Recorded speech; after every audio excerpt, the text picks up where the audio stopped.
नमस्कार दोस्तों। इक्ष्वाकु वंश में एक ऐसे राजा हुए जिनके पराक्रम के किस्से आज भी सुनाए जाते हैं। वह भगवान राम के पूर्वज थे और इतने बलशाली थे कि एक ही दिन में तीनों लोगों को जीत लिया था। दोस्तों, वीडियो को पूरा देखिए और अगर पसंद आए तो लाइक और सब्सक्राइब ज़रूर कीजिए।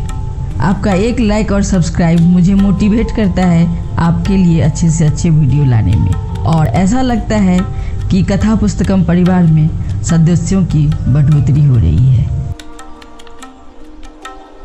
उन्होंने रावण को धूल चटाई थी और देवराज इंद्र को ललकारा था, लेकिन इंद्र ने अपने सिंहासन बचाने के लिए उन्हें अपने ही जाल में फंसाकर मरवा डाला।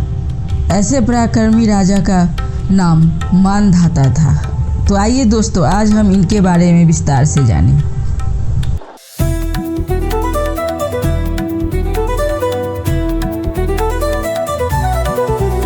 मानधाता ऐसे राजा जिनसे राक्षस तो क्या, इंद्र भी थर थर कांपते थे। उनका युद्ध कौशल ऐसा था कि उनके साहस के आगे एक एक करके सभी या नतमस्तक हो गए थे या उन्हें मुंह की खानी पड़ती थी। एक दौर ऐसा भी आया जब राजा मानधाता ने समस्त पृथ्वी पर अपना शासन स्थापित करके इंद्रलोक की ओर रुख करने का विचार किया। तभी देवराज इंद्र ने अपनी सत्ता को बचाने के लिए पिता के गर्भ से पैदा हुए इस महान पराक्रमी राजा को धोखे से मरवा दिया। लेकिन राजा मानधाता जब तक जीवित रहे तब तक उनकी बुद्धिमत्ता, पराक्रम और धर्मपरायणता अद्वितीय रही। खास बात यह है कि राजा मानधाता श्री राम के पूर्वज थे और उन्होंने एक ही दिन में तीनों लोगों को जीत लिया था। तो आइए विस्तार से जानते हैं। राजा मानधाता के बारे में महाभारत, भागवत पुराण और वाल्मीकि रामायण में भी प्रसंग मिलते हैं। मानधाता के जन्म की कथा बड़ी ही रोचक है। वह अपनी माँ की जगह अपने पिता युवानाश की कोख से जन्मे थे। इक्ष्वाकु वंश के राजा युवानाश भी बड़े साहसी और धार्मिक थे। उन्होंने 1000 अश्वमेध यज्ञ संपन्न कराए थे। वह ब्राह्मणों को दान देते थे। इनके अलावा कई श्रेष्ठ यज्ञ करवाए थे, लेकिन उनकी कोई संतान नहीं थी। इसके लिए उन्होंने कठिन से कठिन व्रत रखे, लेकिन तब भी संतान सुख नहीं मिला। तब उन्होंने अपना राजपाट मंत्रियों को सौंपकर हरि भजन के लिए वन का रुख किया। इधर राजा युवानाश की पुत्र की प्राप्ति की चिंता के बारे में भृगुनंदन ऋषि चयन को पता था, इसलिए उन्होंने उनकी इच्छा पूरी करने के लिए एक कलश में अभिमंत्रित सिद्ध जल रखा था। यह जल उनकी रानी के लिए था, ताकि वह इसे पीकर इंद्र के बराबर पराक्रमी संतान को जन्म दे। लेकिन जंगल में विचरण करते हुए राजा को भयंकर प्यास लगी। वह सूखे गले से व्याकुल हो उठे और पानी की तलाश में इधर उधर भटकने लगे। उन्हें तभी एक आश्रम दिखा और वह वहां रखे उस कलश का जल पी गए। अगली सुबह जब महर्षि चयन ने खाली कलश देखा तो उन्होंने अपने शिष्यों से पता लगाने के लिए कहा कि कलश का जल कहाँ गया। तब राजा युवानाश ने बताया कि उन्होंने प्यास से विवश होकर कलश का सारा जल पी लिया। यह जानकर महर्षि ने राजा से कहा कि आपने गलत किया। यह आपकी पत्नी के लिए था, ताकि वह पराक्रमी पुत्र को जन्म दे। इस जल को कठोर तपस्या के बाद सिद्ध किया गया था। महर्षि ने कहा कि अब इसका प्रभाव नहीं टल सकता।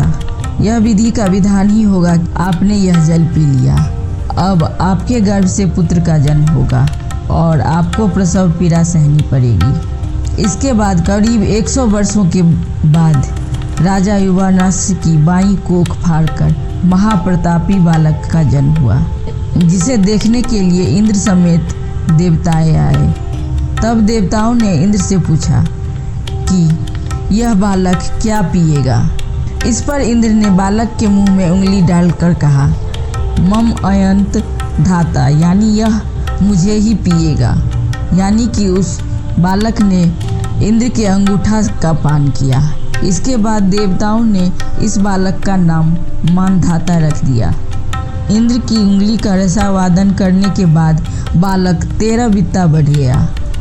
उस बालक को सभी वेद, धनुर्वेद और दिव्य शास्त्रों की शिक्षा दीक्षा दी गई। बालक को अवैध कवच, धनुष और सींग से बने बाणों से सुसज्जित किया गया। यही बालक आगे चलकर इक्ष्वाकु वंश का महाप्रतापी राजा मानधाता कहलाया। राजा मानधाता का राज तीनों लोकों तक था। समस्त पृथ्वी पर उनका शासन चलता था। पृथ्वी के सारे रत्न उनके पास थे। सब कुछ हासिल करने के बाद भी वह धर्म के रास्ते पे चलते थे। ब्राह्मणों को दान देना, हवन यज्ञ करवाना, प्रजा की इच्छा का मान रखना, प्रजा की रक्षा करना, ये सब उनके दैनिक काम थे। उन्होंने इंद्र का आधा सिंहासन भी प्राप्त कर लिया था। एक दौर ऐसा भी आया जब 12 वर्षों तक बारिश नहीं हुई। तब अपनी प्रजा की रक्षा के लिए मानधाता ने महामेघ के समान गरजते हुए बारिश करवाई थी। मानधाता के प्रताप के आगे सभी राक्षस खौफ खाते थे। रामायण में जिक्र आता है कि एक बार राजा मानधाता ने रावण की पूरी सेना को अकेले ही परास्त कर दिया था। तब रावण ने आवेश में आकर उन पर रौद्रास्त्र चलाया था, जिसे उन्होंने अग्न्यास्त्र से निष्क्रिय कर दिया था। इससे रावण और क्रोधित हो गया और उसने गंधर्व अस्त्र उनकी ओर भेज दिया। राजा मानधाता ने ब्रह्मास्त्र के इस्तेमाल से उसे काट दिया। इसके बाद रावण ने आग बबूला होकर पशुपास्त्र का आवाहन किया। तब इस भयंकर अस्त्र से पृथ्वी पर संकट न पैदा हो जाए, इसलिए गालव और पुलस्त्य ऋषि ने आकर युग विराम करवाया। रामायण में कथा आती है कि राजा मानधाता ने सारी पृथ्वी पर नियंत्रण हासिल करने के बाद स्वर्ग की ओर चढ़ाई की। इसके बारे में जब देवराज इंद्र को पता चला तो वे चिंतित हो उठे। तब उन्होंने राजा मानधाता से बचने के लिए एक चाल चली। वह राजा मानधाता के पास पहुँचे और उनसे कहा कि तुम देवलोक पर शासन करने की तैयारी तो कर रहे हो, लेकिन पहले पृथ्वी लोक को तो पूरी तरह जीत लो। तब राजा मानधाता ने पूछा कि पूरी पृथ्वी मेरे अधीन है, ऐसा कोई जगह नहीं है जहाँ मेरी आज्ञा नहीं मानी जाती हो। तब मधुदैत्य का पुत्र लवणासुर किसी की नहीं सुनता है।